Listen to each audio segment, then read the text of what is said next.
Oh my goodness. Hello. Hi there. I asked our video and don't have a video. Let's Great. see. There we go. There you are. Here we are. Boy, that's a heck of a sea behind you. That is what's its name? East Point. I know it, but it looks like it's a little bit of a storm coming up. Yeah, it's after a nor'easter rolled through. And ever Oh. since I created this meeting, I have shown up in all my Zoom meetings as town hall. Okay. Hi.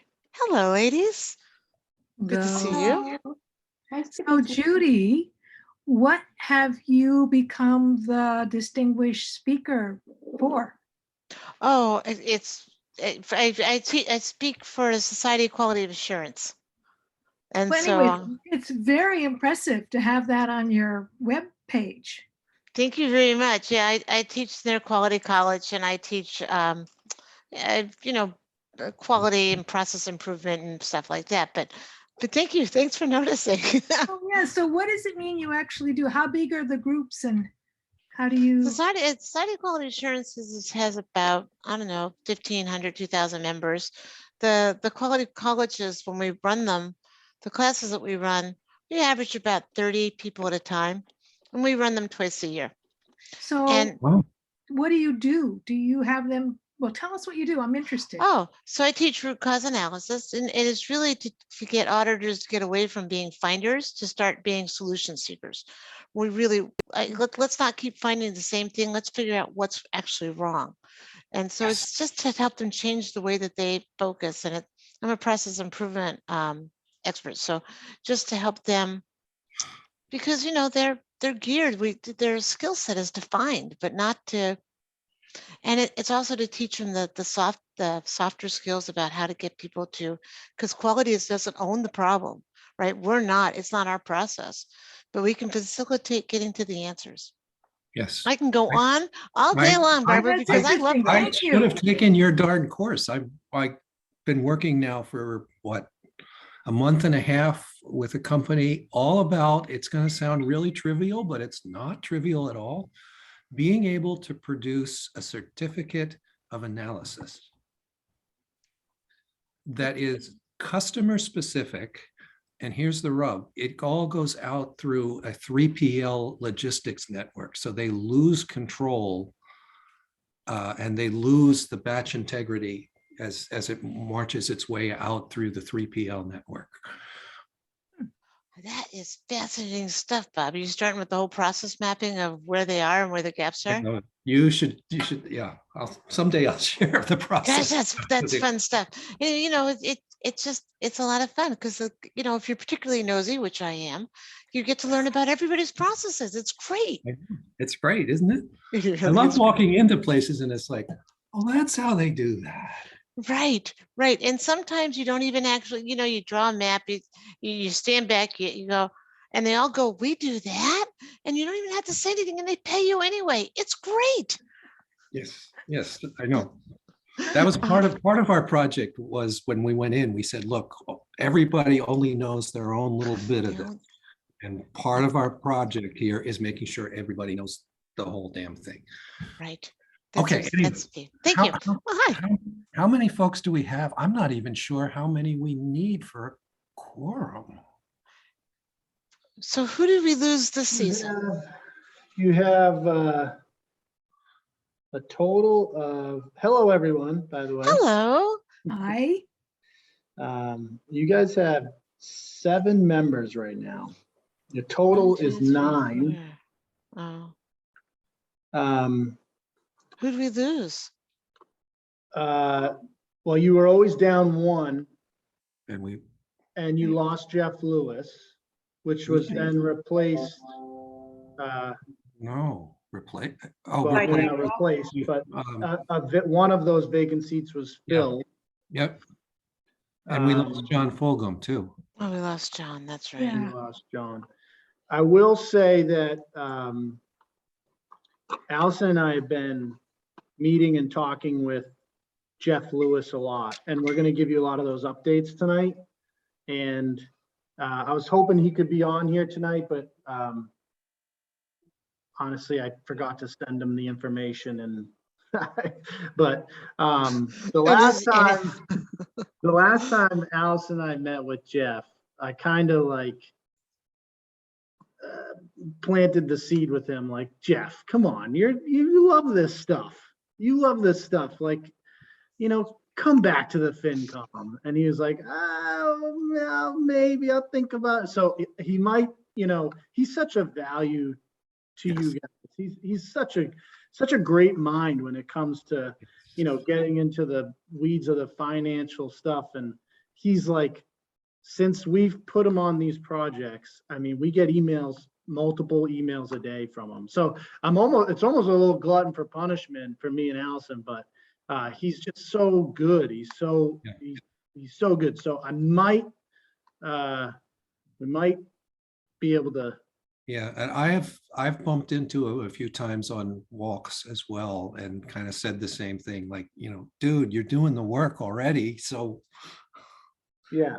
And he's been the same way. Well, But then I think you still have one more. You'll still Yeah, have keep it another up. sheet. And I'm meeting with the moderator on Thursday, I think. So I can relay it to him that, these are a couple more appointments that are still needed to be filled. I think he's aware, but I can just, reiterate it. And I think there are some folks out there that are interested. Yes. Oh, there I'm are? aware. Yes. So you have 1, 2, 3, 4. Dana's on now too, 5. So I think you're. Oh, we got a quorum.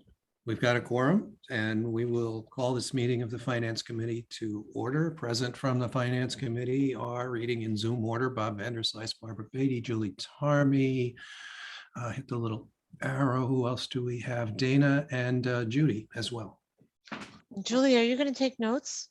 I'm ready. Here I am. Your dream. Thank you. Thank you. Thank you. You're welcome. Okay, so I guess first is let's do update from Tony. And folk, you know how to do this. Yeah. So Tony, what's new? We have so much to talk about, guys. So I'll try not to jump around too much. But one thing that Allison, I know, is excited to report to you guys is that the RFP for financial software has been released. So what's the date on that, Allison? Do you know when bids are or responses are due? I think it's December 30th. December 30th. Yep. So so good news is we're making progress. Bad news, it sounds like we're really far behind on that progress. But Yes. the issue is that Munis, the ideal software, is no longer on the municipal state bid contract. So in order to, potentially capture them as a potential software, we had to put a bid out that they can respond to. I thought by now you'd be, frankly, Tony, I thought by now you'd be knee deep in the installation. I know. Well, that was part of it. That's the bulk of it. We really want to get a response from Munis because they are the most used in the state, and they're, have the highest review. How can they fall off of the state list? Right. What happened? I don't know what the answer is to that. I almost suspect that, it's because so many communities are going to them and the state wants to promote diversity in the contract, on the contract list. So, but I don't know the exact reason. And did we RFP just the software or the whole project? Allison? It's the whole project. So it's for a whole ERP system from start to finish. So. Okay, it's the so whole it's project. the software plus data conversion plus training plus blah, blah, Yes. blah, blah, blah, blah. Correct. Okay, Yes. got it. So the other part of that is Allison now has her assistant hired and trained and is doing a phenomenal job. So part of that, the other delay of that was, getting a full team in the accounting office up and ready to go before, even getting into such a massive undertaking of a project. So, we wish we were knee deep in it too, Judy, but we're making progress now, and hopefully we get some competitive bids. One thing positive side of putting it out to bid is, we'll get an updated competitive price compared to something that, was put on the state bid list, so many months or years ago.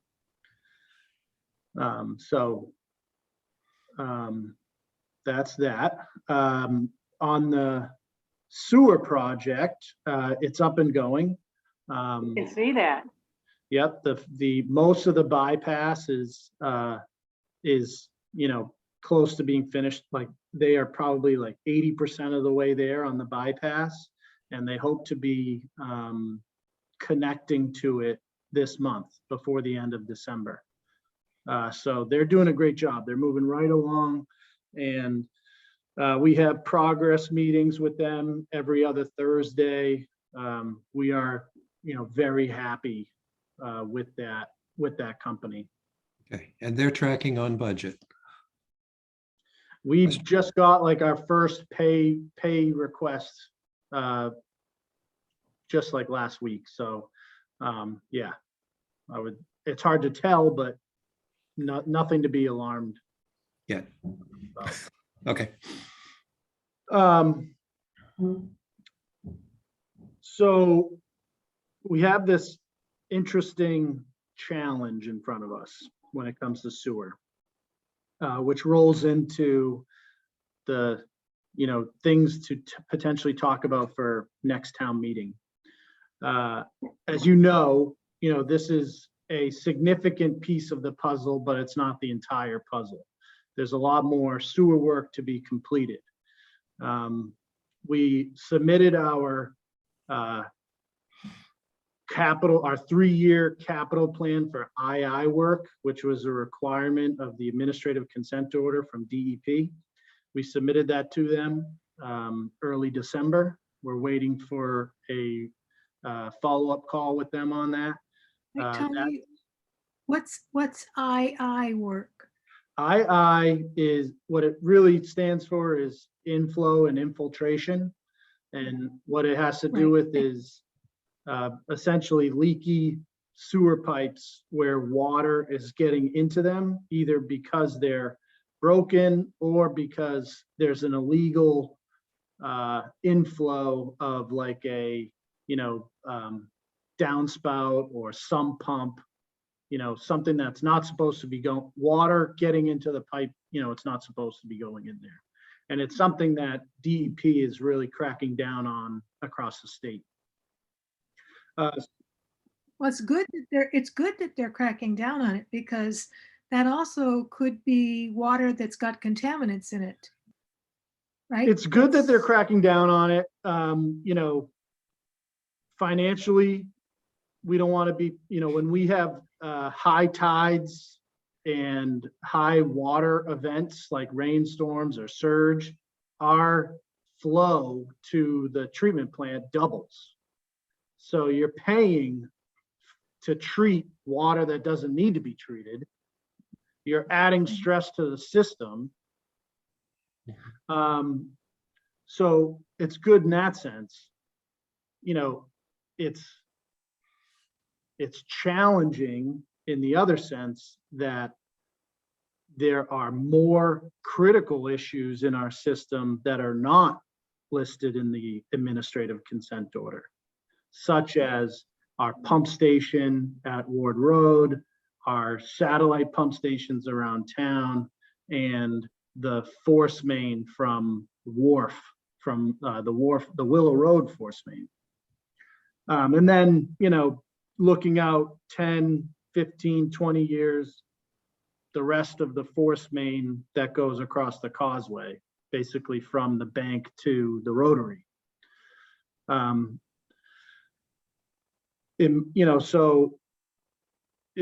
Those are issues that when those things fail, or there's a break, or there's an issue, that's more of a problem than water getting into the sewer system, in my opinion.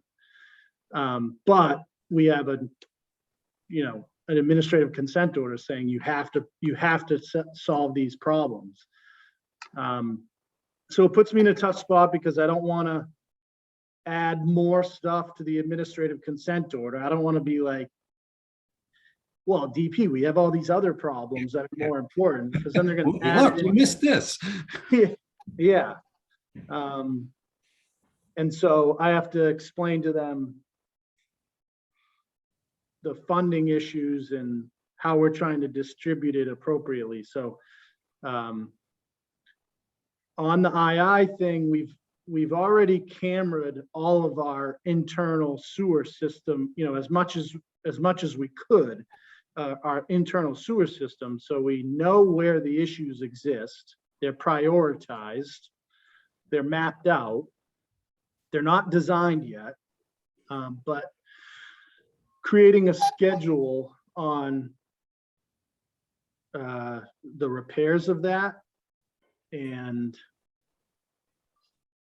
a schedule that satisfies DEP is a different challenge. What we really had to look at was not just where those critical issues are, but how do they fit into any gas work that's needed in that same space, any water work that's needed in that same space. How does that fit in with the paving plan? Because your best management practices, you want to get all your underground utility stuff done before you go and pave. You don't want to pave a road and then have to go fix a sewer pipe, or have National Grid come in and change the gas, and then you have an obvious trench repaved right after you freshly paved a road. So that's really challenging because not all that stuff is in the same spots. So we basically told them we gave them a three-year plan valued at about $2 million. And we wrote that it's subject to funding and other scheduling conflicts related to like National Grid work and water work and paving. So we'll see how that goes. But we have a certain amount of funding for the sewer main job, and we want to know that we want to prioritize that. So it's hard to know how much of the current funding we have can go towards that other work until the current sewer main job is completed. Tony, we're sorry to interrupt, but could you just give us a snapshot of where we are with that project right now? The sewer main? Yeah. So they're like 80% of the way there when it comes to completing the bypass. Hopefully that will be connected by the end of the month. And then the projected completion date for the slip lining is May. And then a year later, so the project is basically 99.9% done. And then a year later, they have to come back and do a fresh pavement over the Linway track areas. So technically the project's done in the spring of next year, but the contract isn't done until the following spring. Okay, thanks. Is it on target for us, the budget, or do we need more money? I mean, for this phase, or we good to go? I think we're in pretty good shape as far as budget, and I think it's still kind of early to tell, but I think we're fine. And But I also think that we are moving faster than we thought. So as far as timeline goes, I'm very pleased. We haven't had any major weather issues. They've been moving right along. So it's looking good as far as meeting the completion date. So looking forward, do you think there'll be another borrowing coming up next year in the town meeting for sewer? Yes, so that's where I'm getting to. Quick recap, we had 4 million and, $4.1 million approved maybe 3 years ago now. I think it was in 2018 town meeting for the town to, borrow funds for sewer related projects. We borrowed that on our own. We've spent, I want to say, 1 million of that. Is that about right? 1 million of that. And then since then, we had the two borrowing articles, one in September of 2020 and then one just this past fall, which added up to 7.6. So we have 7.6 approved by the town to borrow through the state revolving fund for the sewer main project. The sewer main project came in for 8.8. We,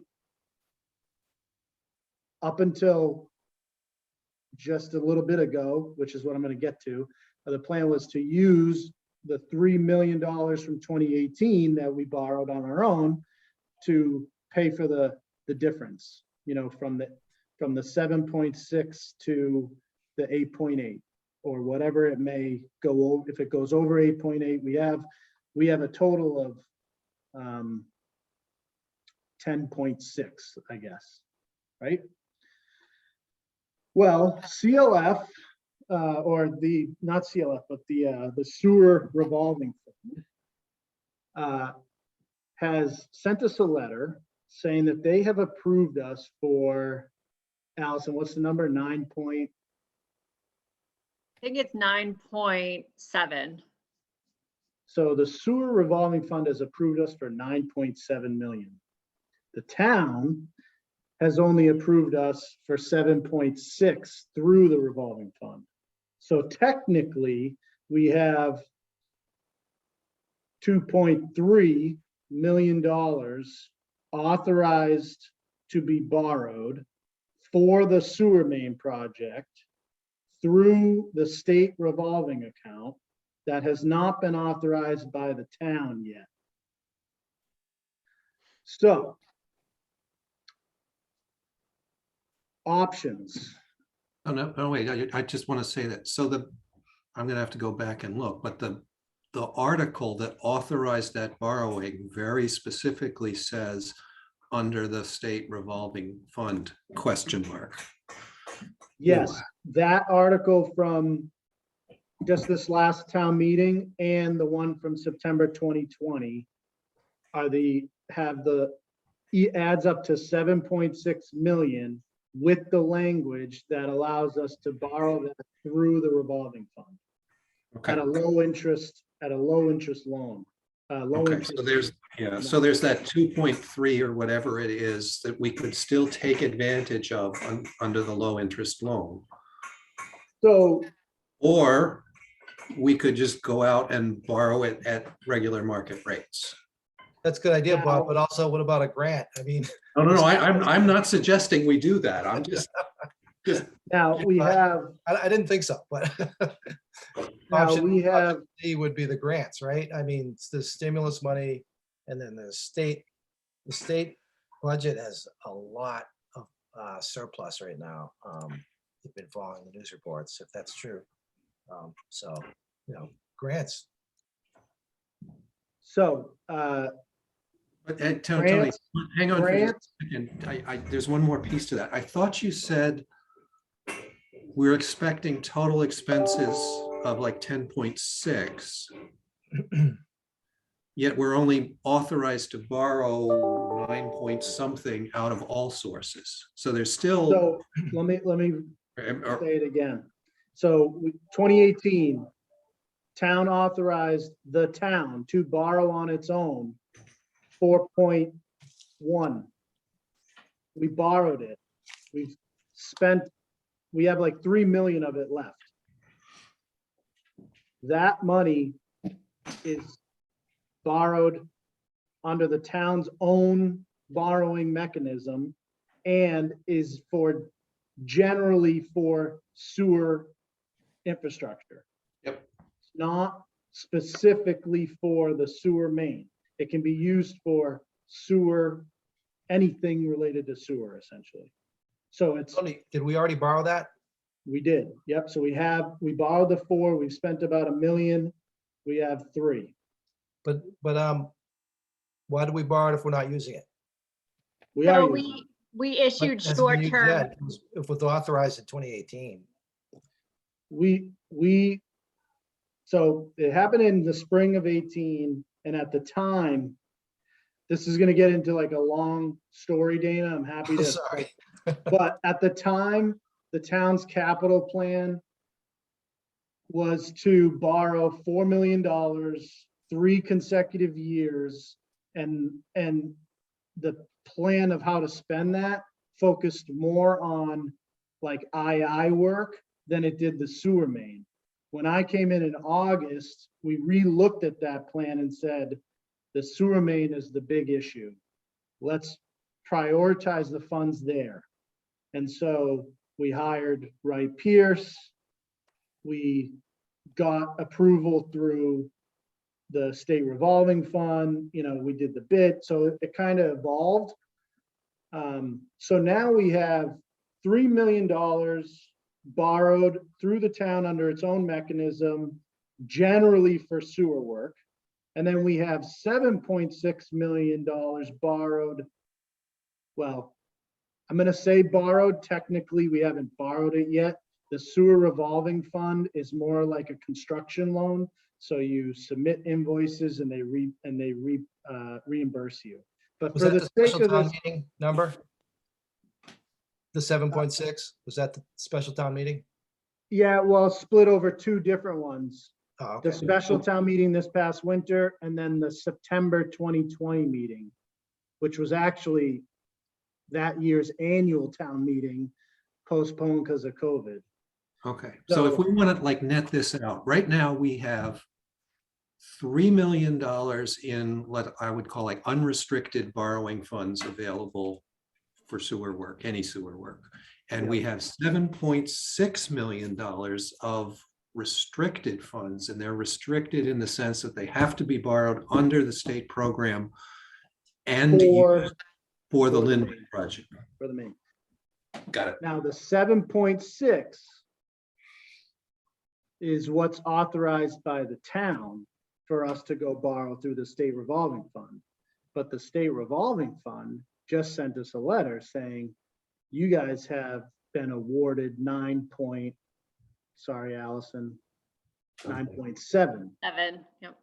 So we have this additional amount of 2.1, sorry, 7.6, 2.9, we have this additional amount of 2.1 authorized by the state, but not yet authorized by the town. And we have a sewer main project that came in at bid price 8.8 million.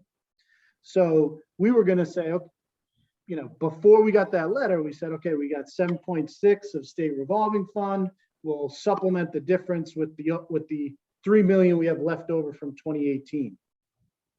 Now, knowing that we have all this other sewer work needed in town, we could go to town meeting for the additional authorization of the 2.1. It's already approved at the state, and we could pay for the sewer main project completely through the low interest state revolving fund and hold our $3 million from 2018 to be used towards other sewer work like the II, or the pump station, or the, the long list of other sewer related needs.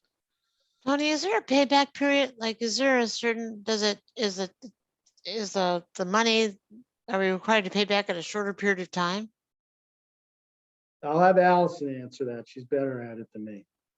So the original borrowing, we issued short term. So we've been issuing 1-year bans, they're called, where we've just been paying interest on it. So I wouldn't even issue the, long-term bonds on that until it was fully spent. So basically we're just, spending, we're just paying interest year over year. And then we're What's the rate? Is there any way to convert some of that $3 million authorization over to the state program without another net new authorization? The language from 2018 did not specify the state revolving fund. So without a town meeting article, you need a town meeting article anyways. And Right. we've already borrowed that money, where the sewer revolving fund is more like I said, a construction loan where you submit invoices and they pay you back. So it's kind of different. So the answer is no. Okay. Now, 2.1, 7.6 plus 2.1 gets you to 9.7 for the sewer main. Again, because it's like a construction loan, if the sewer main project never gets above 8.8, we won't use the additional borrowing. We'll never borrow it. We'll never have to pay the remaining authorization back. We could petition DEP at that point to change the language to use the remaining authorized money for other sewer related work if we wanted to down the road. But we would have to make sure that our article at town meeting is, general enough. Mhm. So let's say the sewer main job ends up being 9 million. That would mean we have another 700,000 plus the 3 million from 2018, call it 3.7. That would give us a decent chunk of change to put towards, getting the Willow Road main job designed and ready to go. We could put, a decent amount of money towards the Ward Road pump station and the other satellites stations, and then plus start ticking off, the II work as well. Again, it's not enough to do it all. So, the challenging thing about this is going back to town meeting and explaining to the public everything I just explained to you guys. But they're smarter than we are. And asking, they are smarter than we are. I'm serious. No, I know, and explain, but it's complicated, and the fact, again, you're saying to the town, we're asking for more authorization, for more borrowing, and this isn't it. There will be more down the road again.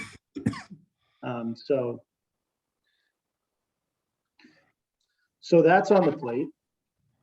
Yep. And asking for borrowing is easier when you can pin it to a specific project or a specific set of benefits anyway, rather than just, oh, we'd like to have this because we have this great deal.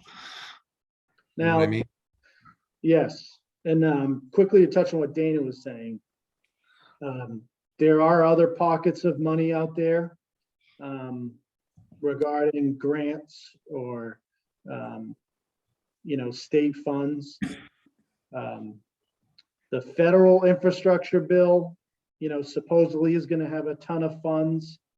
I would bet that any funds related to sewer for the state of Massachusetts will be funneled down to the state revolving fund to administer, you know, in which case we would have to go through this same process again.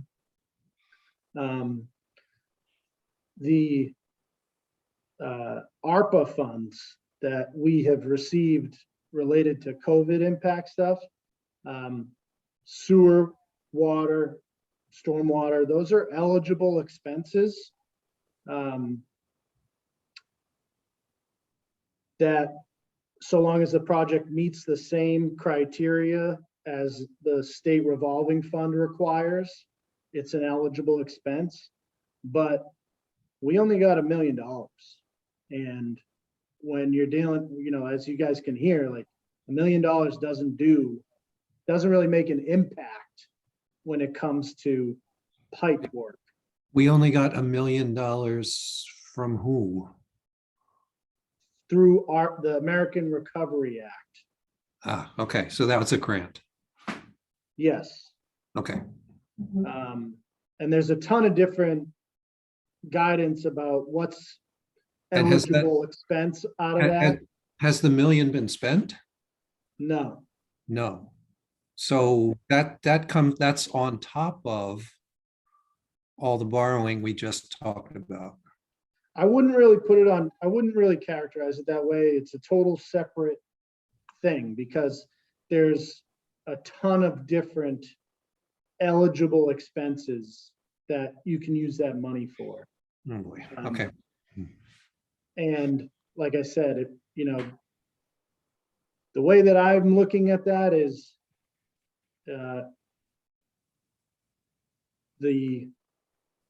types of projects that have alternative funding mechanisms already in place are less appealing to spend that money on, because it's like the rare opportunity that you have, you know,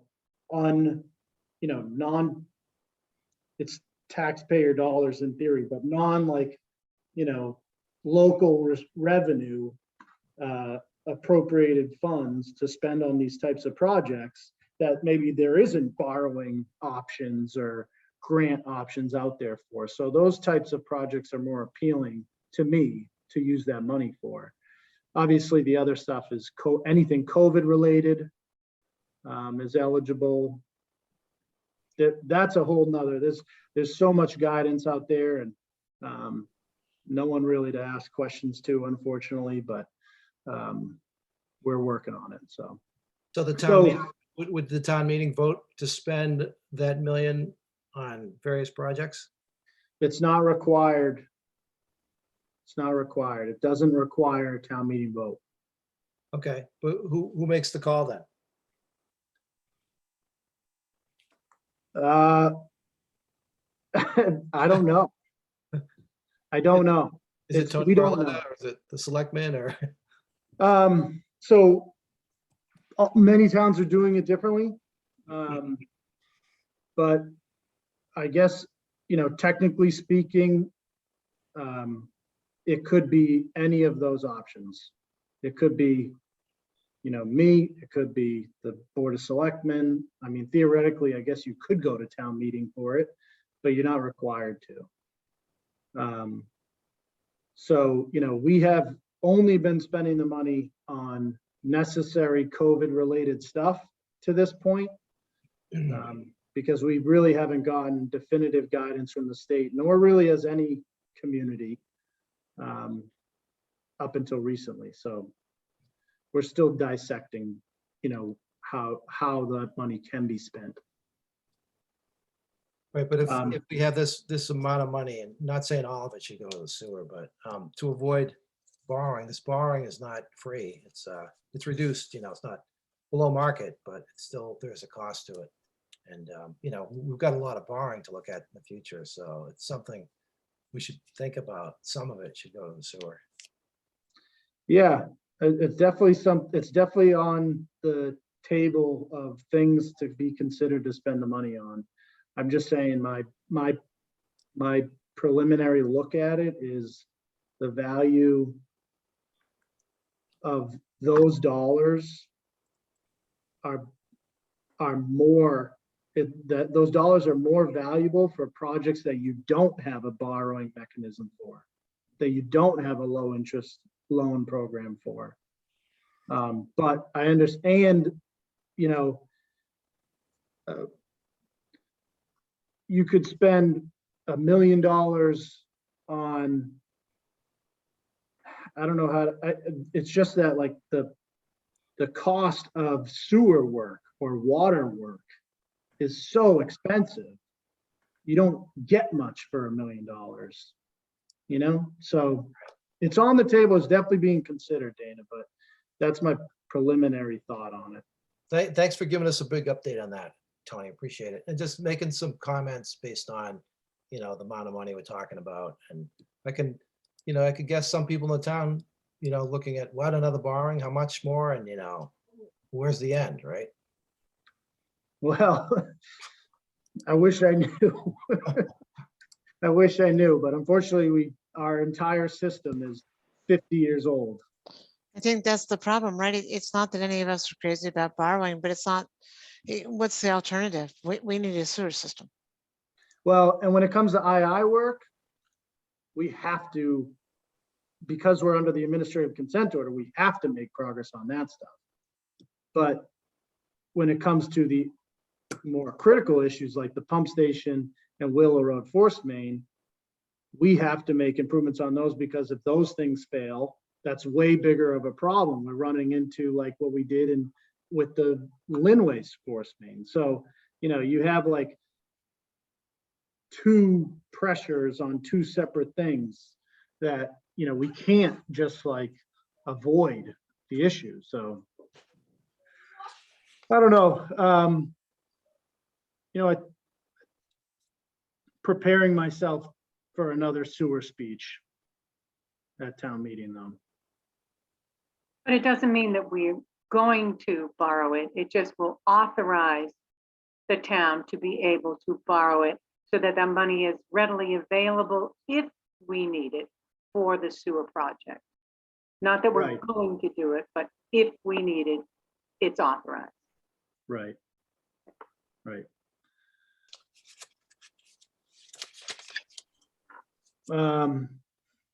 I get it, Dana, what you're saying. I mean, we're constantly having to ask for more money for the sewer projects, but that's the reality of what we need. So we want to balance not people thinking, oh my God, they're going to be doing this forever and forever and forever, which in fact is sort of the reality, right? We've got lots more sewer work to be done, but we want people to think, which I thought you put it well, Tony, that we are making progress. And you're right, Julie, this is if, but so we're kind of trying to find a way to have people understand that this is important, that some of it we have no choice, the consent for the II, but we have to do this. But the other thing too is back in, when did we have that meeting? September? Back in September, when we were talking with the state revolving fund folks a lot, they talked about how competitive the last round was, that they got more applications than they ever have. So, you know, the fact that they have authorized us for 9.6 or 9.7, sorry, I keep screwing up the number. You know, I'd like to take advantage of it while we have it. So. yeah, Rather than having to scurry and have another special town meeting to vote on authorizing. Yep. Yeah, and that it's a competitive application. You know, so that's the positive way, which is true. That's the positive way to present it, that we're, you know, it's good that we got approved for this new additional money. So, yay. I mean, The only, really the only, how do I say this? We know we have more work to do. We know it's coming down the road. We keep going back and forth with how much, we're currently authorized, and then they authorize more, and then we got to go back to town meeting for more and all that stuff. So, I don't want to just throw a $2.1 million article out there just because that's what we're currently authorized for. If, does it make sense to ask for more than that for the town, from the town to authorize? So that box is checked. And then we're applying to the sewer revolving fund in the future for authorization for that amount, for other work. Instead of like doing 2.1 now and then going to the town for more again later, do you try to ask for more now, like go for 3? I don't know. It's tough. It's a tough one. We're I still think, working on it. I think we need to break it into its 2 pieces. One piece is, what do we think the costs are going to be over time?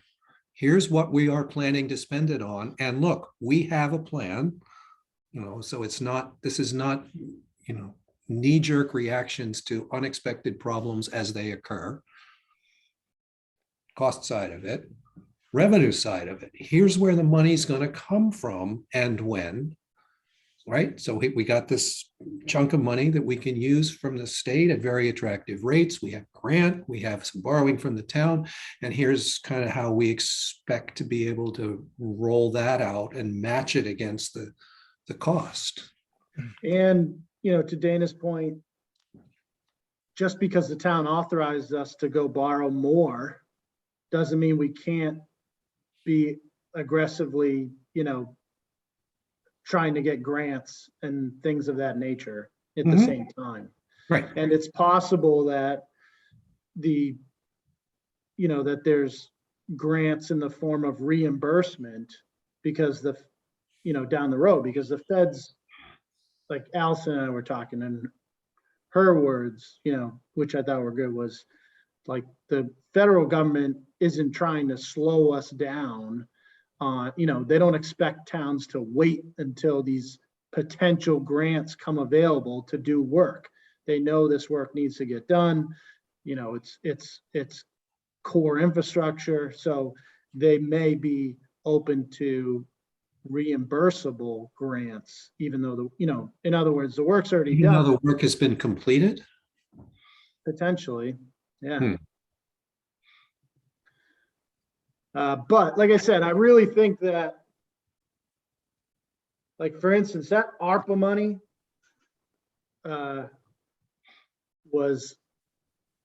came from the federal government straight to the town. A portion of it, most of it. But the guidance on how to spend it comes from the state. And they are saying, if you're going to use this for sewer work, for example, your project must meet the criteria laid out in the sewer rate revolving fund, as if you were going through that program. Even though you aren't, your project should still meet that criteria in order to be, an eligible expense of your federally gifted money. So I imagine that when the Fed's infrastructure bill passes, it'll be a similar nature. They're going to either funnel the money to the state revolving fund, and then municipalities can apply for a grant through that. I don't think it's going to come in the form of the ARPA money that we just got, where it's just given to us. And even if it was, we'd still have to meet the criteria of the revolving fund. So the governor signed that yesterday, though, $4 billion. $4 billion for the state in infrastructure and other relief funds. And infrastructure, I went to Google, I confess. 414 million for infrastructure, which is, I guess, where the sewer fits. Okay. I got to look through it more, but is it going through this? Does it say there if it's going through the state revolving fund? Yeah, let's see. I want to hold up the meeting, but it doesn't say. Well, I mean, I gotta imagine they are. They have a system built with people who know, do this, like, why not funnel the money through a pre-existing program? So we did attempt, we did make a request to our legislators, our state rep and senator. Unfortunately, we weren't successful in getting any of that money earmarked for the town. But we did attempt, to try to get a bite at that apple before it goes to the revolving program. But unfortunately, we weren't successful. So that's that. I mean, as far as town meeting stuff goes, I don't really see any other major issues as far as like significant borrowing goes. We've sent out our budget worksheets to department heads. They're sending them back to us the week before Christmas. Then we're meeting with department heads one-on-one immediately after the new year to go over their requests, inclusive of their operating requests, our capital requests. So we'll have a better idea in the early parts of January of, what that landscape's going to look like.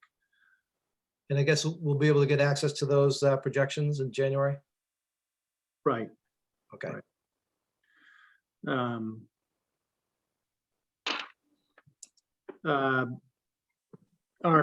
What else can I say about upcoming process?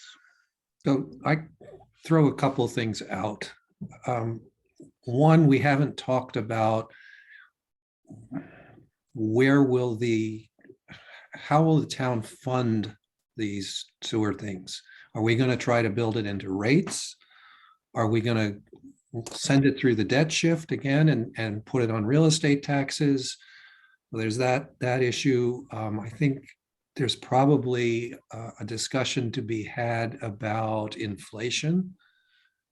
The big picture is we are essentially capped to 2.5% revenue growth, and right now inflation is running well in excess of that.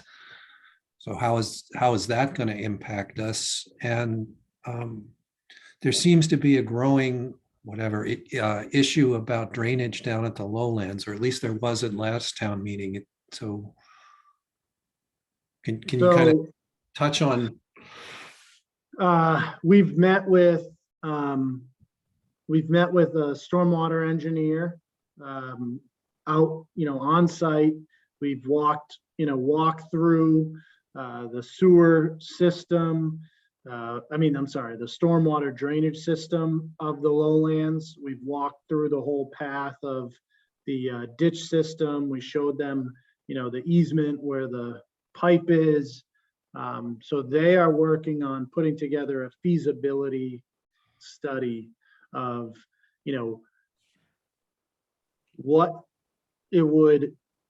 the feasibility of permitting and cost of reopening the outfall pipe off of Castle Road, what value add that is to the stormwater issue in the area, and what are the other value items that would help either the same amount or more to the stormwater issues in that area.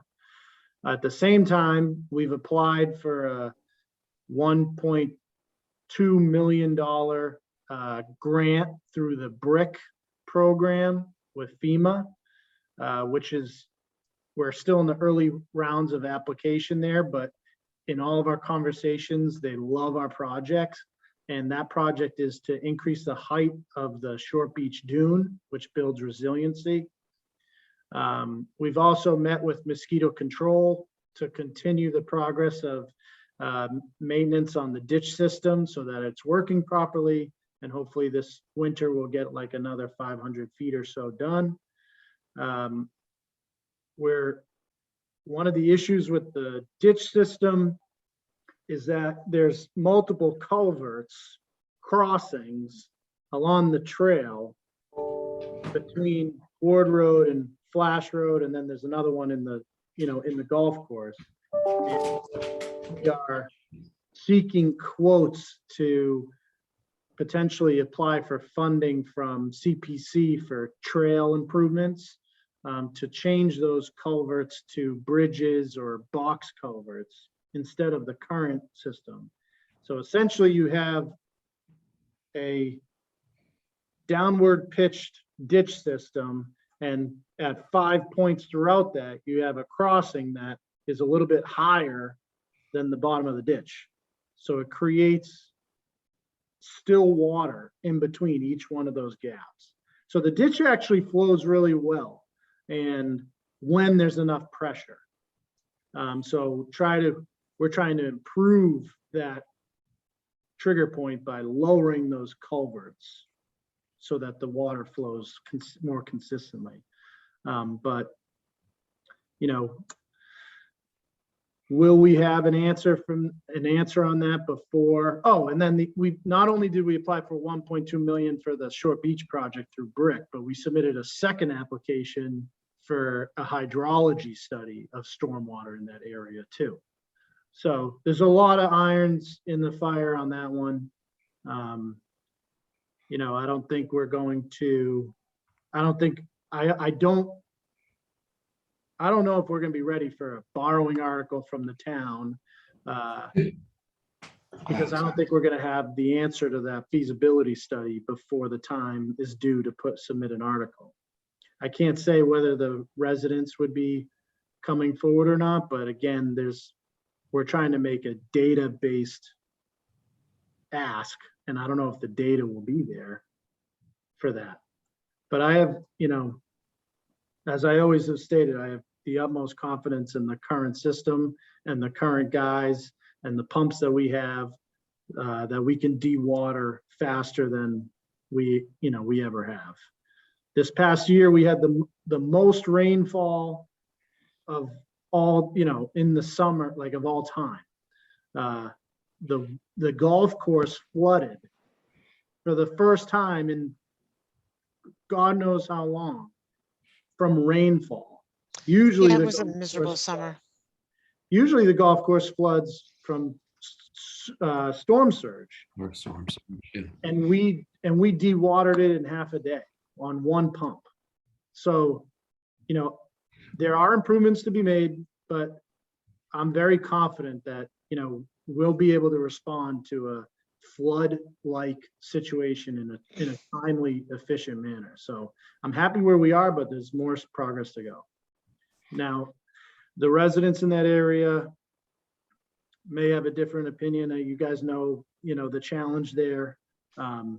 We are working to satisfy their concerns. Some concerns we'll never be able to satisfy.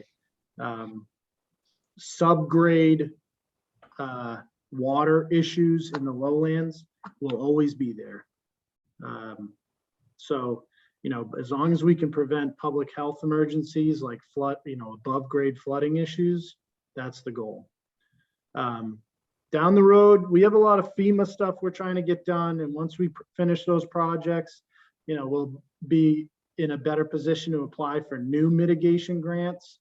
But the next big step in resiliency for the lowlands is a massive mitigation project that would feature a hard revetment behind 5 or 6 of the homes on Castle Road that currently sit on stilts.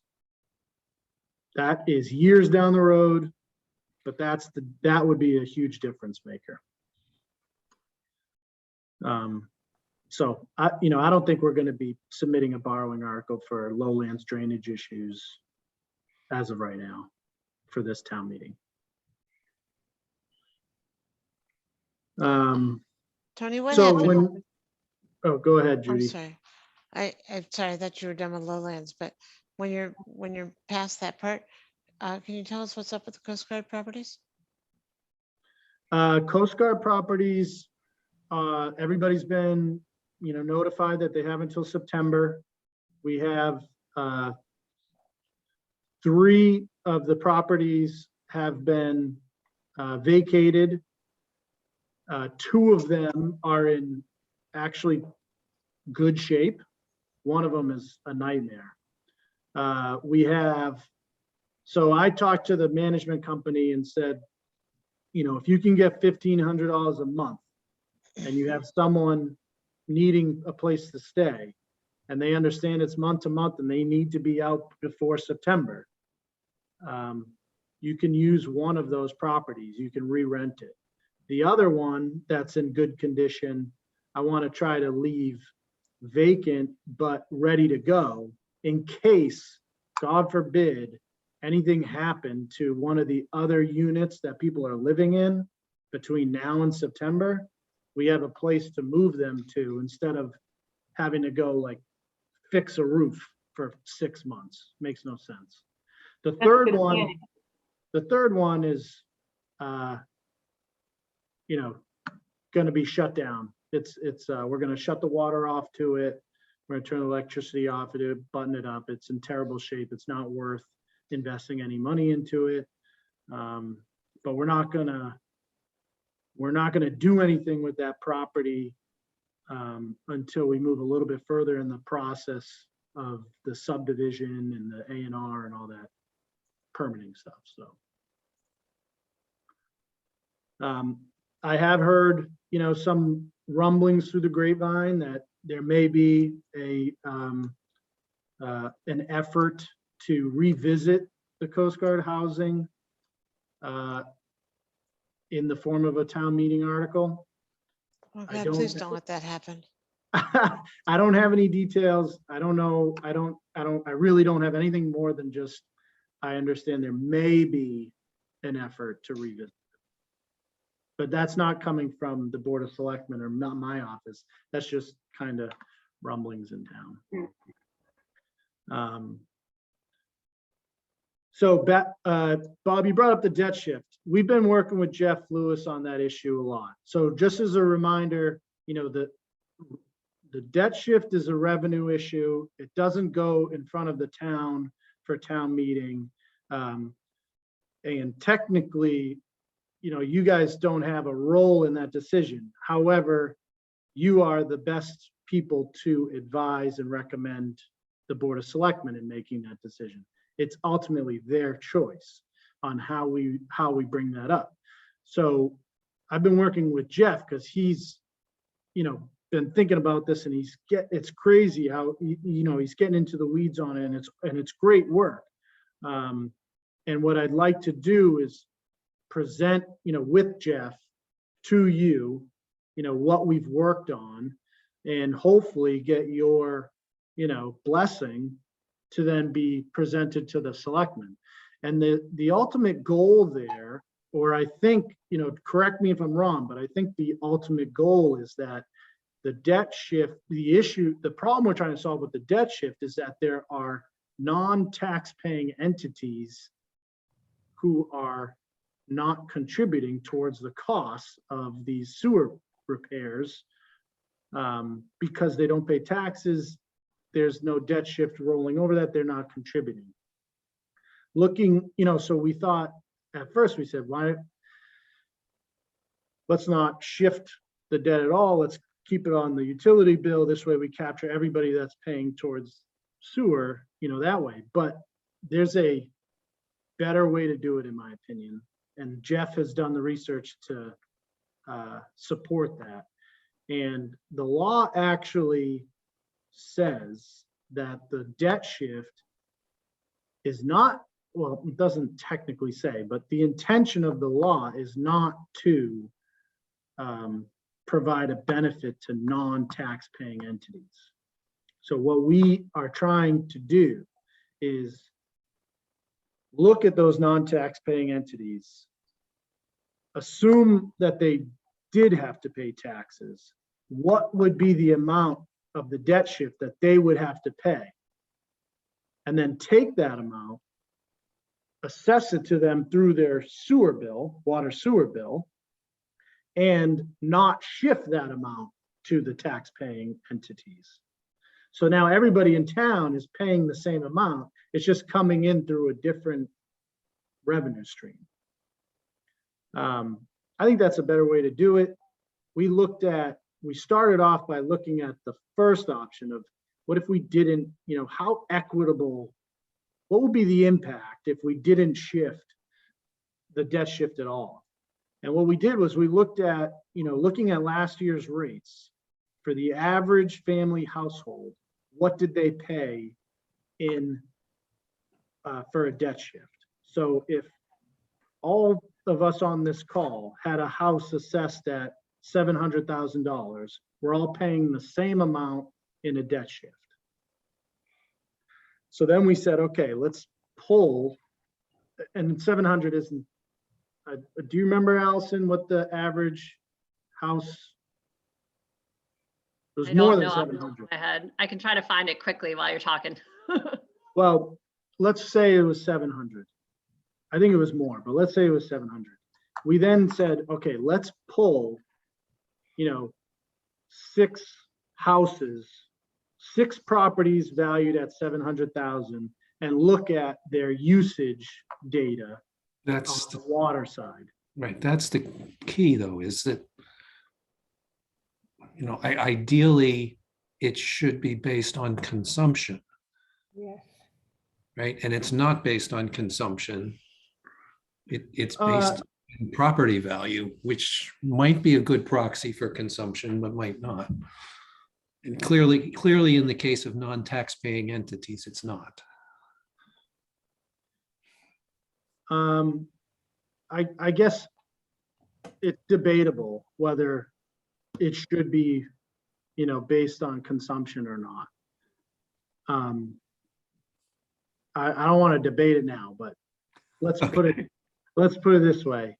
We looked at, for those 6 houses that are valued the same, that pay the same amount of debt shift last year, if it had been not shifted and assessed through the utility bill, the range by which that they paid varied tremendously because it's based on usage. So, and I'm trying to find the data you pulled up, that you put together, Allison, on that we worked with Jeff, but some of those homes, if it was the 9 of us on this call, some of us would see, would have paid $1,000 last year. Some of us would have paid $400 last year, when all of us only paid like $300 in under the debt shift. So it's not apples to apples. It's not like, okay, you're just taking the amount that I paid last year and putting it on my water bill. It's not. And it's now dependent on your usage, and that can vary tremendously. Yes. And so, Are we saying that there's, excuse me a second, but are we saying that there's no incentive for people to use less? use less water.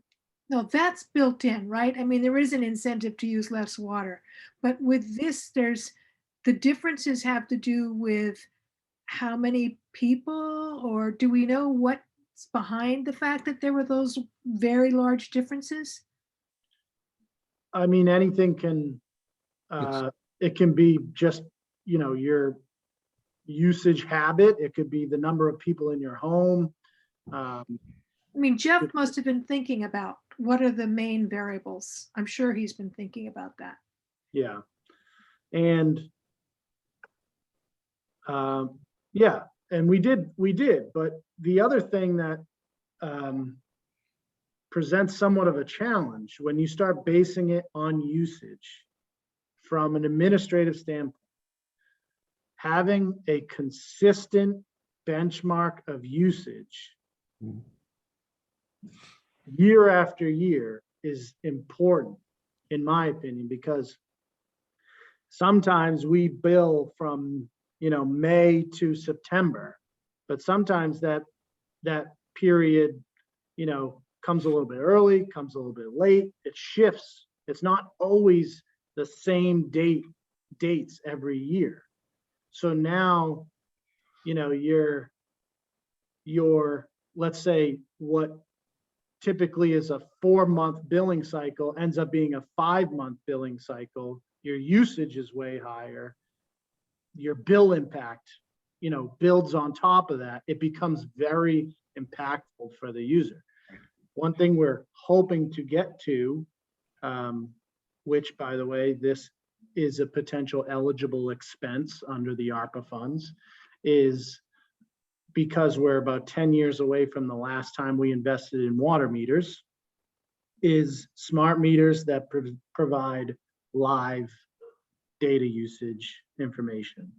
Oh, With that upgrade, with a software upgrade, you would have a consistent, you could consistently measure usage where it's not would we being, be able to have that information in live, the people who are doing it?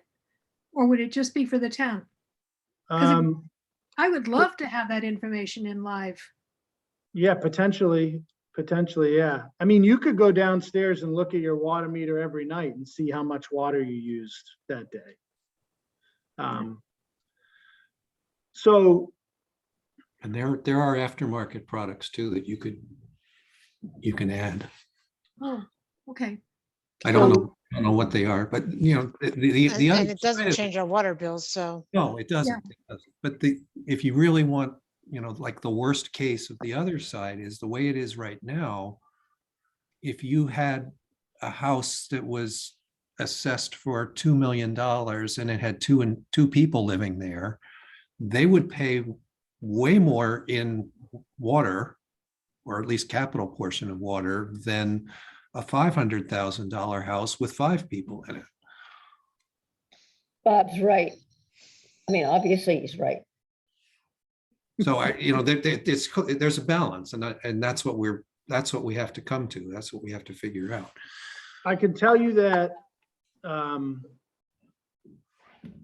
you know, there's an element of, you know, what the bill impact is to the resident. And, you know, ultimately the money's coming out of your bank account no matter what. But it's less intrusive on your property taxes than it is on your utility bills. Property taxes for most people is fairly consistent.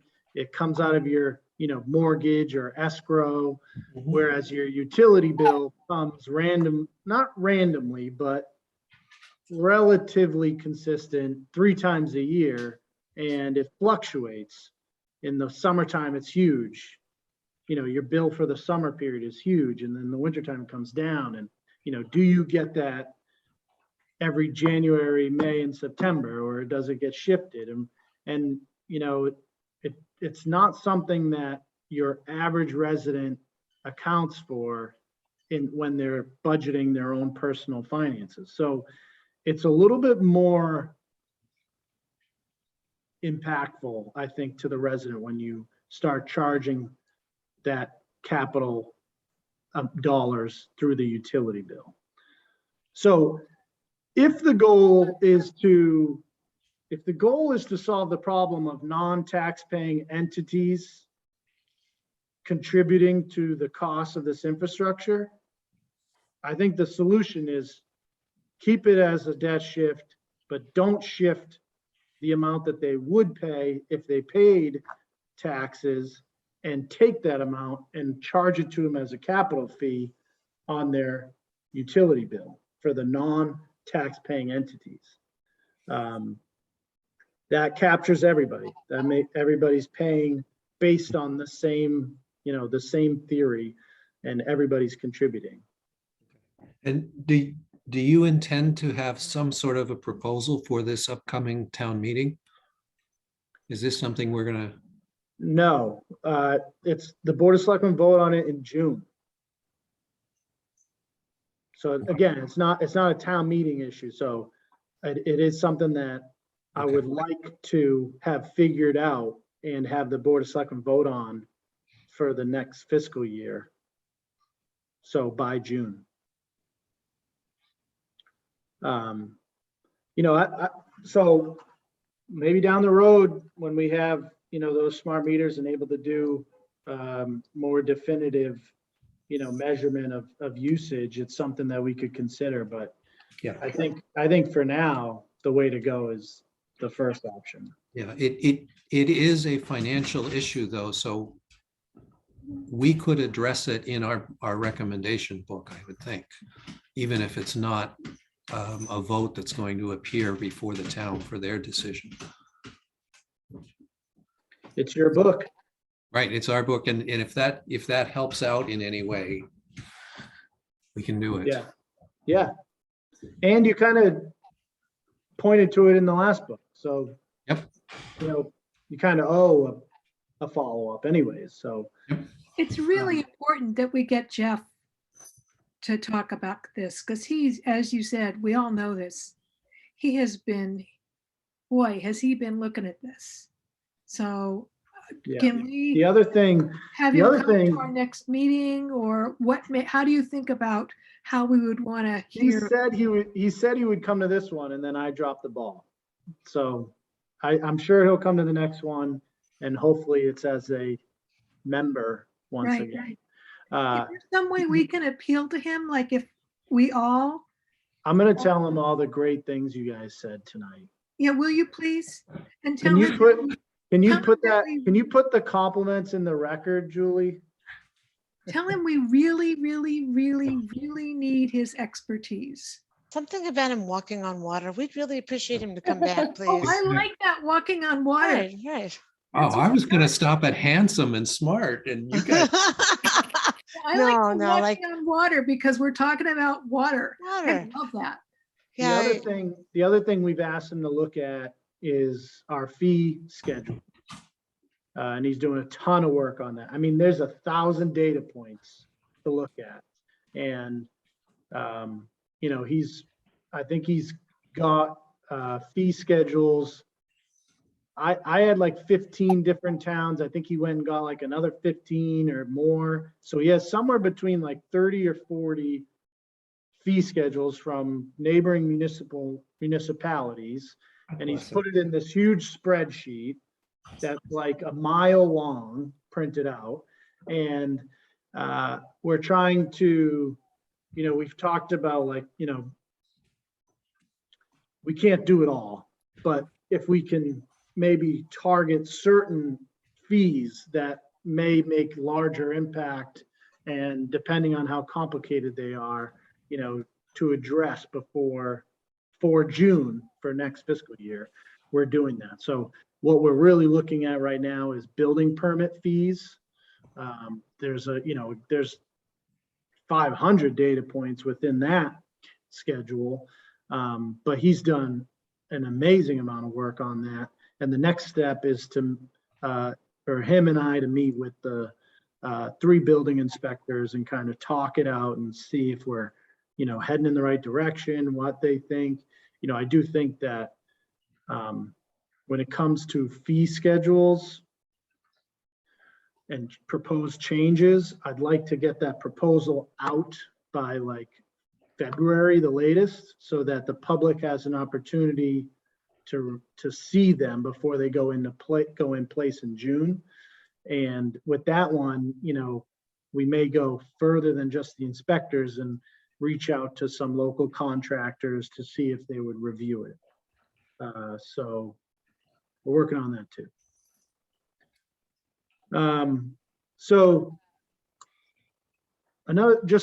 I guess one last thing I wanted to put in front of you guys, and was actually the reason I asked Bob to put this meeting together in the first place, was last year and even the year before, you recall, for example, citizen petitions that came before you, and there was questions about whether or not you would be providing a finance committee recommendation on those.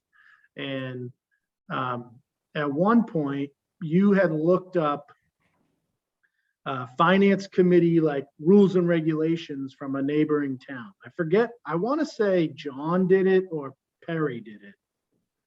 And some of those rules and regulations were, simple, some more complicated, but, I think now, before you get into the process, setting up those guidelines will help you in the next, in the budget process. For instance, like when the lowlands borrowing article, Judy, you remember when that article came in, I remember you, every time we talked about it, you said, well, where's the money coming from? It doesn't say how this is being funded. It doesn't say this, there was missing elements, and it was hard for you guys to put a recommendation together. So those are the things that I think, now's the time, if you wanted to, contemplate, maybe set up some rules of like key elements required to get a recommendation from the FinCom. And then you have something to point to, if you don't hugely provide a helpful. recommendation, something like that. And then also what you would put in there is, I think, the goals of the finance committee budget building process that we all put together 3 years ago, talking about using free cash appropriately, stabilization fund, OPEB, that stuff, memorializing it into this document. So those are a couple of things I think, might be worth some time in the next month before you actually get the first draft of the budget and start getting requests. Revisiting that, maybe putting something together. Tony, I think that's a really good idea. I like a template. I think that's very, very helpful. It's customer service, and it saves the angst of us going back 7 times and saying, what? People aren't trying to be obstructionists, they just don't know. And if we don't tell them, they don't know. So I think that's a great idea. Well done. I agree. Do you remember what I'm talking about? Do you remember who brought that forward? I think it was John. I think it Was it was. John? Yeah. Maybe search your email or reach out to him and see if you can find it. Yeah. To work from. Can I put one other thing? This is, in my family, we say Red Sox when it's a somewhat over there. Is there any way we could put on the table, so this is a different issue, is there any way we could put on the table to, I guess it would go to the Board of Selectmen, that I've heard that, for instance, Allison, I think you told me that in Marblehead, there's a time limit for how long people can speak at town meeting. And maybe it's 5 minutes, maybe it's 3 minutes, I can't remember. But I would really like us to find a way to have the Board of Selectmen talk about that issue. I see it as being a similar kind of thing where people can come in knowing, here's the format, right? This is the format that you can expect. So plan your remarks for this format. So I see this as being a format issue. That's what made me think of it, Tony, right? As you're talking about a format for what we're hoping to give to people. So how would that work? How would we get that Well, on? technically, it's the moderator's meeting. Yeah. So you'd want to sit down with Dave Conlon and talk to him about that. Do you Yeah, know and I whether this think- has come up before? I believe there are some guidelines. There is a limit to the time, which memory serves is 3 minutes, but that may not be right. I think that's urban legend, right? Because we've heard Not people go honored. on much longer than that. I thought it was here's- 5 minutes. And here's the thing, I think that doesn't come up until somebody's been particularly long-winded and someone Right. says, okay, time's up. So in the same way we're talking about a template for somebody who wants to put a citizen's position, I think it's better than before they stand up at a town Right. meeting and get Yep. shut down. Let's Yep. give that information in front. That's what I'm Yeah. saying. Same, And it's there's also, yeah, there's also the number of times you may speak on a given issue. So I would just say that I think you want to Right. talk with the moderator, Yes. you Yeah. know, propose it. Ultimately, the town meeting rules or Robert's rules, actually, we follow town meeting time. Many times, yeah. Right. Town meeting time basically authorizes the moderator to impose a time limit. But ultimately, it's up to him Mhm. to enforce that. So, you know, I think you want to, I think you're going to want to talk with him, and, you know, maybe he's more apt to enforce it with the support of the FinCom. You know, I don't know, but ultimately it's up to We're him. saying that we're talking, that templates are an issue that we're going to be thinking and talking about this year, that this is another template issue. And so we think it's important for this to be discussed as part of a template. I just found it. Well done. Well John's done. thing. I agree. I think let's do that up front, so it's not, it's seen as it's not a personal, that it's not a Exactly. personal, there was something else too. Oh, you know, the urban legend where we don't, as a finance committee, recommend citizen petitions, which I thought was a given, was actually true, but we found that last year that we couldn't actually see where that was chartered anywhere. So we probably need to address that as well. Yeah, I think that's part of what Tony's suggesting here in these FinCom guidelines is what we will or will not recommend or not, you know what I'm trying to say, that therein lies the confusion. And then for the citizens, what should they expect, or what do we expect to make their petition go smoothly? Which might include what they ought to be prepared for on town meeting floor as well. That's what made me think about it. Oh yeah, I like that. That's actually a nice heading. Well, I think that's true, but I think ultimately it comes down to time, not not a template for presentation so Right. much. Yeah, Oh, agreed. Not presentation, but a template for how to fill out the request and how long that they should be there and that sort of Yeah, just yeah. this, how, what's to expect. This is, so I just forwarded to you, it's the town of Natick's guidelines. Guide for citizen petitions and warrant articles. Oh, Ooh, that sounds promising. There's a lot there. I'm not, you know, I don't want you guys to be overwhelmed. I'm not saying you have to recreate this.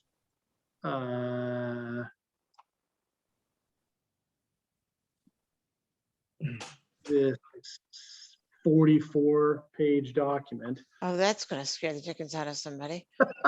but there's some stuff there that might be of value. I think those are all Well, good that's- comments, especially about the timing. And I'd like to add to that too. You know, There's the even a time- flow how chart. much time does FinCom have to review the articles? You know, in terms of last minute changes and giving us our time to deliberate and analyze those articles. So part of a larger question, maybe we should have a meeting about process. Like what are our ground rules as FinCom, you know, to the selectmen, to the people of the town. You know, we need time to do our work and not just, you know, take a cursory look at something and approve it or disapprove it. Or like what are we willing to endorse if we don't have time to really study something, an article? are you thinking that there are already problems that need to be addressed when you say that, when you suggest that? Well, we've had some experiences over the last couple of years where things have come in at the last minute and, you know, we're asked to vote on them or take a position and, you know, we just seen it literally 20 minutes ago. Right, changes, you mean changes to an article is what we've seen. Right, or other evidence or other arguments presented to us. So you're talking about deadlines for that sort of thing? Yes, exactly. Oh, I love a good flow chart. This is funny. Yeah, there's some good I love a stuff good there. flow chart. This might be a little overwhelming. Well, So, it's a lot of overhead to be going into some of this process stuff, I think, to go too far into it. Hmm. I think we can make that 2 pages, maybe Yeah. 3. That's another meeting, I think. I Yes, agree. absolutely. It's definitely another meeting. Yeah. I agree. Judy, are Yeah. you saying you'd like to take a stab at it? Oh, I didn't, No. don't think I said that out loud. Haven't said how many I don't pages. know. Oh, oh gosh, well, how about if I just take a stab at what I think the heading should be? How's that? Hey, that's a start, Judy. It's a That's a start. start. That's a start. Because then we know you will have read it all to come up with an appropriate. That's the hard part, it sounds like. All Thank right. you, Judy. That was well done. Wow. Usually I'm Yay, faster than that. Julie. Whew, she is so Yes. good.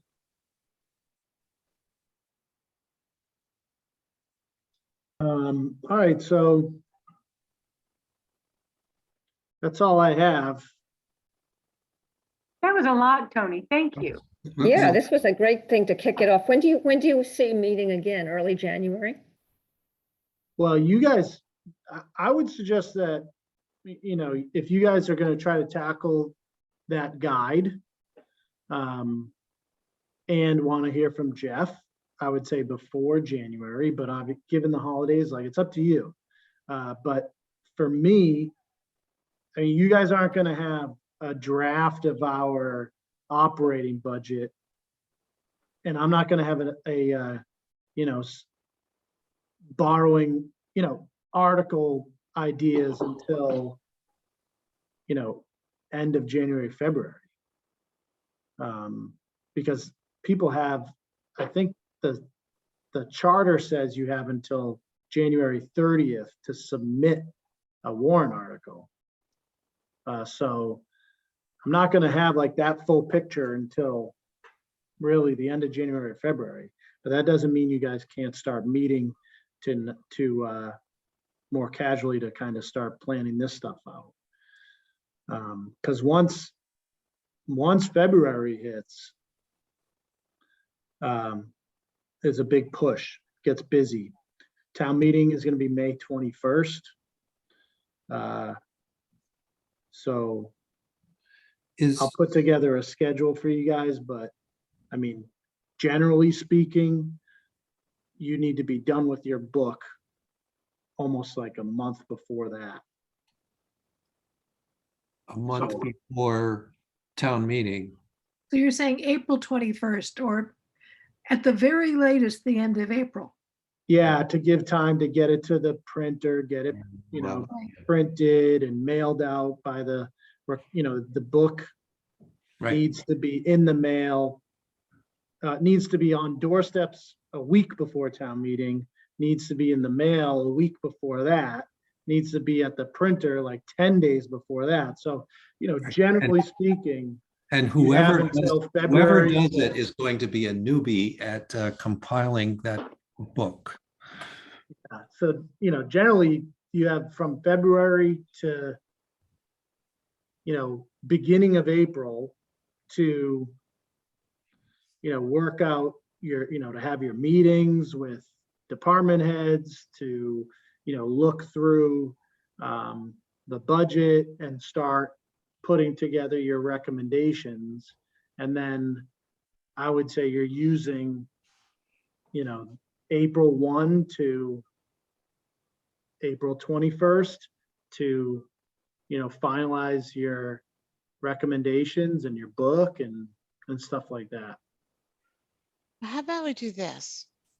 And I, you know, I appreciate that we start early, because what generally happens, to Dana's point, is that we start late, and then it's not sustainable.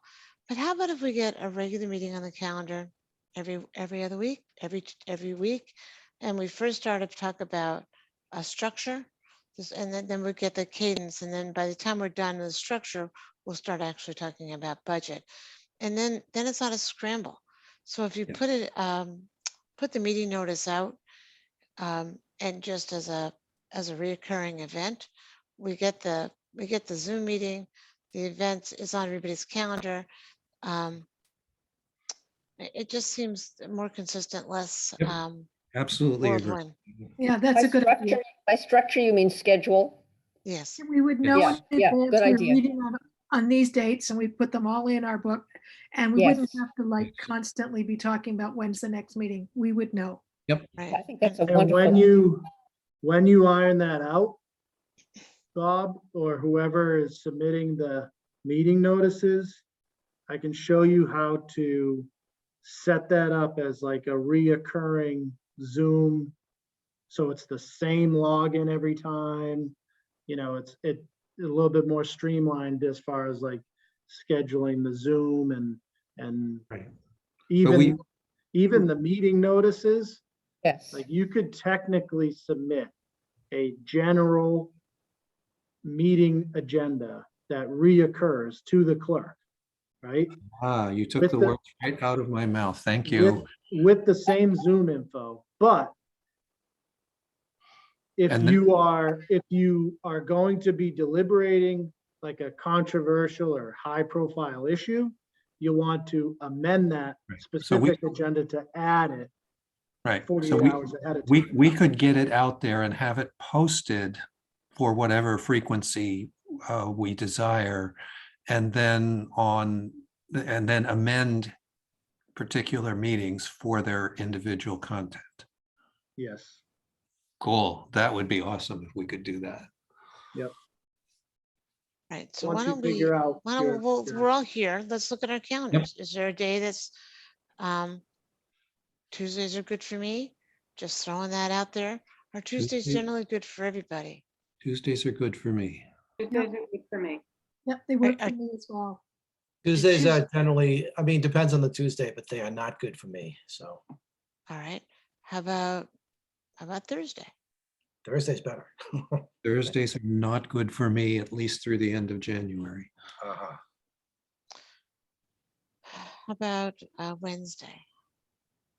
I'm fine with Wednesday, but is Wednesday the Selectmen's Day? Yeah, But, first and third. so Dana, is it every Tuesday you're not available? No, And as far as Wednesday goes, we're first and third. So if you did second and fourth, yeah, Yeah. that's good. All right. I can do that. Second and fourth. Wednesday. Does I that think work? that's, apparently I'm the only one that doesn't have a life. That's good. No, I'm with you. And you also don't have a life. All right, so those days are good. Barbara, is that good for you? Yeah, so we're talking every other Wednesday, The second Yes. and the fourth second Wednesday of the and month. and the fourth Wednesday. Of Right. every month. Yeah. All right, so the The first agenda, Wednesday, the first Wednesday does not work for me, but the second and fourth do work. The Yep. first and third is for the selectmen. So So, we take the second and fourth. right, so Barbara So- has a life. So maybe, maybe you start with the 29th. So I was gonna, is there any appetite for Wednesday, the 29th of December? I I'm can up do for that. that. And if we're gonna do that, I would propose, well, at least two topics. One would be our esteemed guest speaker, Jeff Lewis. And Judy can share her headlines for the guidelines. And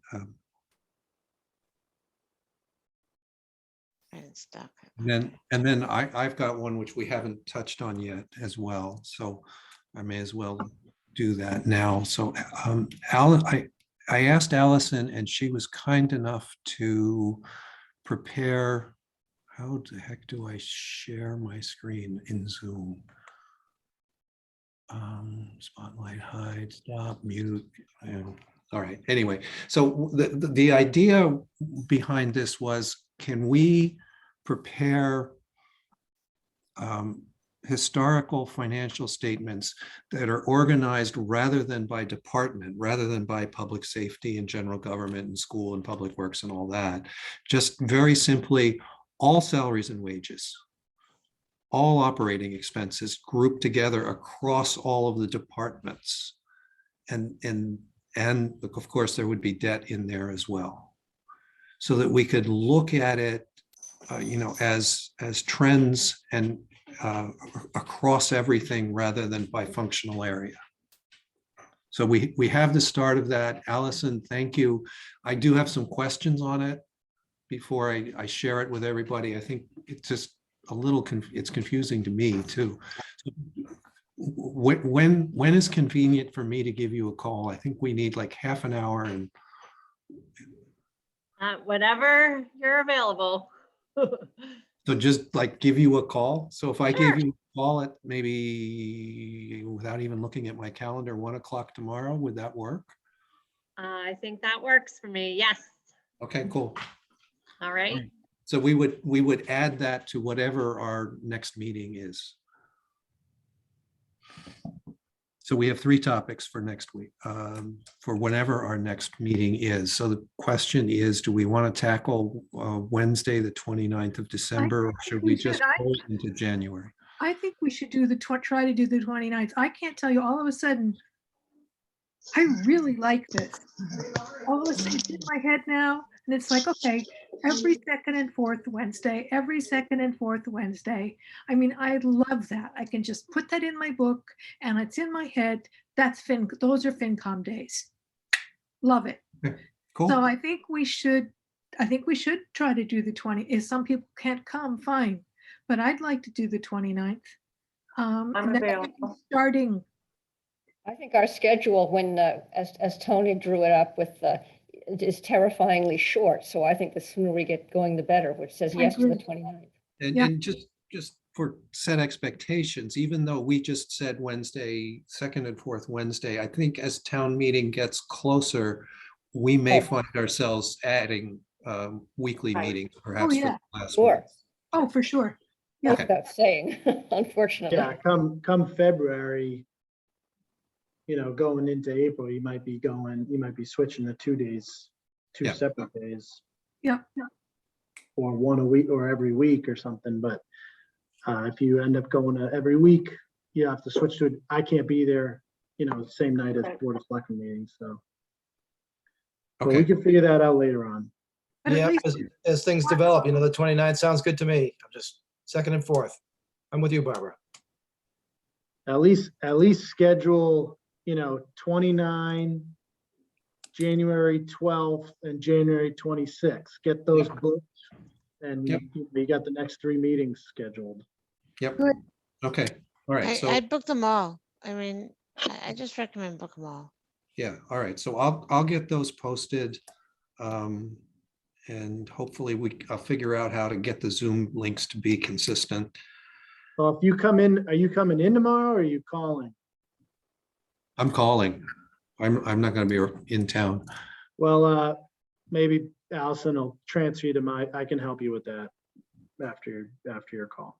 Okay, it shouldn't be that bad. No, And- once you do it the first time, it's not bad.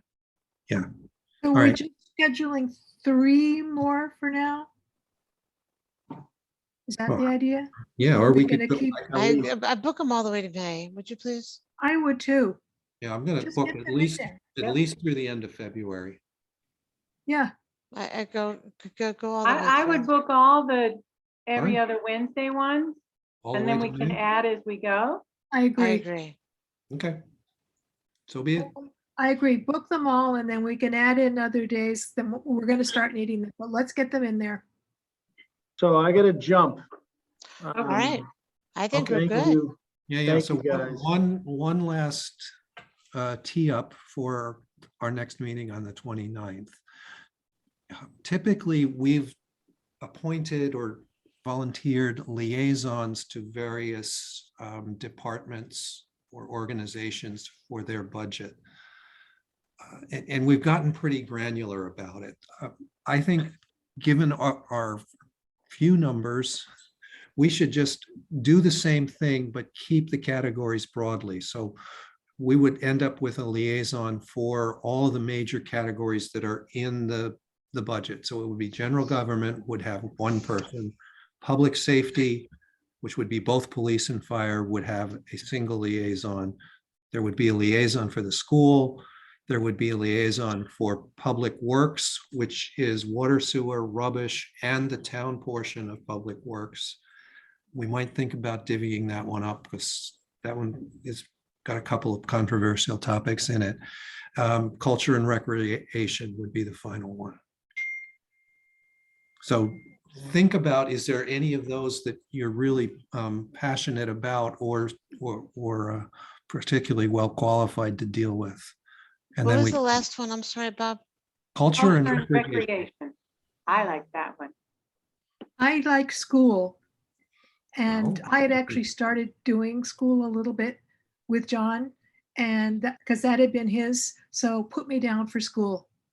Okay, And I'd like to do the culture and recreation. I've been attending the CPC meetings. good. I've got initials beside both of those already. All right. But the So I need to rest find of out them, when I think need to about it. find out when the school board meetings are, which will be listed on the town, right? I Yes, need to- it should be on the community calendar. I think it's every other Tuesday. Tuesday. Like Actually, I they're think they're meeting meeting tonight. tonight. Yeah. every So- other Tuesday? I think they meet every other Tuesday. They're meeting tonight. So the next one's the 28th, I think. Okay, every other Tuesday works for me. Okay, That, that's a large budget. I'm thinking that, it's a very big budget, I know. Mhm. so. I don't know if we want to have, if we want some help, Barbara, Well, we can I'd be firm happy. it up at the next meeting. Yeah, if we want the bigger ones, like maybe school and public works, to have an alternate or team, that's fine. Just that there's not a lot of us. Right. Right, exactly. There's not a lot of us right now. And so what's entailed by that? So I think I'm certainly interested in public works, but I can't go to all their meetings. They don't meet. Well, in There's that no- case, I pick public works. They don't meet. That's just like sitting down with Zach. Right, so That's it's you are kind of the subject matter expert on public works, the public works budget, to the extent that you can work with Zach and coach him. He doesn't need much coaching, I don't No, think. he's terrific. But I see him coaching me. yeah, and typically whoever the liaison is also the person that at town meeting would read and speak to any of the related articles.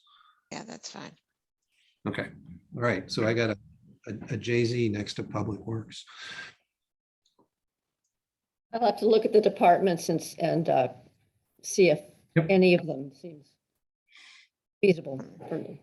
Okay, Well, I'm all right.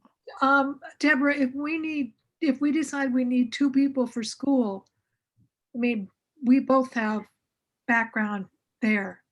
So, That's the only one That's that something- came up that I thought of having any affinity with, so that might work well. it's a big budget.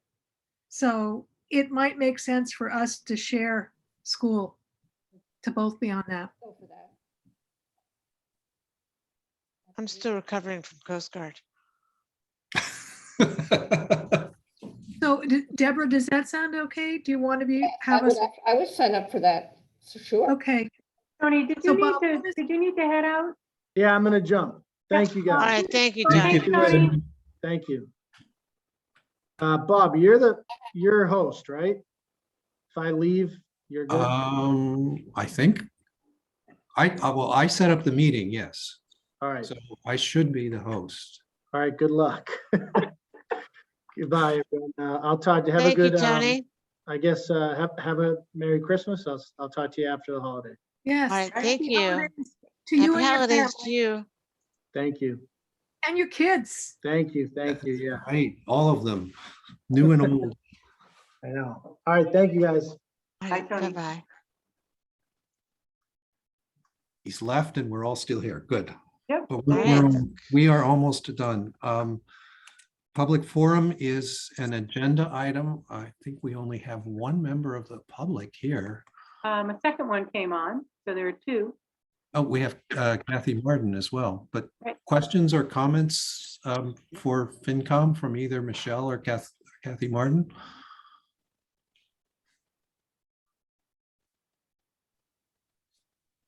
No? Then None from Michelle. Thank you. none from Michelle through the chat. Okay, then I think a motion to adjourn is in order. So Second. moved. So. Couldn't get that out fast enough. Okay. Okay, so who seconds that? I assume that's you, Jude. No, I think was- Barbara did. Barbara got it there even before I did. Okay, all in favor? Or I Katie, suppose it aye. should. Aye. Carrie, aye. So and Hora, of course, I. aye. So we are adjourned. I will not probably speak to anyone here before the event, so happy holidays, Merry Christmas to everyone. Yes. All right, yes. and to you, good to see you. All of Talk you to the too. following week. Take care. Good meeting. Feels Yeah. organized. It Wow. does. All right. Thank you, going. guys. Take care. See you Happy later. holidays. Everybody, see you the 29th. Yeah. Yep, good night. Bye-bye.